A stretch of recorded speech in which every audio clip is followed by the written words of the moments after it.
It is a Wednesday. It is April the 4th, 2018, and the time is 11:02 a.m. I'm here at the Town Hall for the town of Atlantic Beach, Horry County, South Carolina. I'm going to do a short video. This morning I attended a court session at 9 o'clock this morning. A young lady in town had her car towed by the Atlantic Beach Police Department, and there was a hearing scheduled on that. And typical of the Town Hall, the town of Atlantic Beach, they were unprepared. Police officer showed up, Acting Chief Quentin Robinson, but when an entity is sued in magistrate's court, you have to have a lawyer representing you, or there are some ways that someone else can do it. But in any event, the case was continued. So now this young lady is in danger of losing her car. There are storage fees being racked up every day. The company that towed her car has told her they're trying to get the mechanics lien on it so that they can get title to the car. And the point I wanted to make here is that there was absolutely no notice to the public at any of the town hall meetings that this court case was coming up. The town just acts in secrecy, including a article in the papers about our former chief of police, in which it's claimed that the reason that chief was fired, Tim Taylor, is the fact that there's some $600 or so missing from the town police department. Again, nothing was said about that, and typical of town manager Benjamin Quattlebaum, I had made a request to see the paperwork regarding the Taylor separation, and the town refused to provide it. The other issue I wanted to mention was today is the 50th anniversary of the slaying of civil rights leader Dr. Martin Luther King Jr. And yet here at the Town Hall, there's absolutely nothing to memorialize that event. It's typical of this town. When Martin Luther King's birthday comes up, there's no celebration.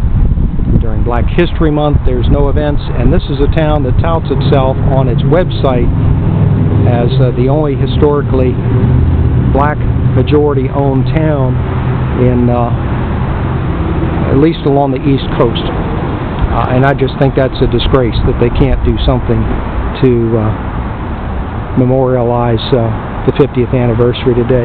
Consistent with the problems in the town here, they always want to get money from people, and they claim that they want to celebrate their heritage, and yet here there's an historical marker, and this was at the instigation, may not be a good word, at the behest of a former town council lady, Sherry Suttles, who got the State Historical Society to put this up. And then, rather than the town appreciating her efforts, the town goes ahead and issues a $500 ticket to Sherry Suttles, claiming that there's a town ordinance that prohibits anyone from using the words Atlantic Beach in any type of business or non-profit, something that's constitutionally suspect in my opinion. But that's the thanks that Sherry Suttles got for doing this. Consistent with the same theme, the town claims it wants to honor its heritage, and yet there is no historical museum here in town. Now, a number of years ago, when there was discussion in Congress about a Gullah Geechee Cultural Heritage Corridor and the possibility for funding for 4 interpretive sites between Jacksonville, North Carolina, and Jacksonville, Florida, all of a sudden the town of Atlantic Beach decided that they were honoring their Gullah Geechee heritage. And prior to that legislation, I don't recall Gullah Geechee being spoken, the language, the cultural heritage wasn't here. It's just cynical. The town just wanted to try to cash in, get some more federal money, which they would no doubt squander. So, ending the recording here at 11:07 a.m. on this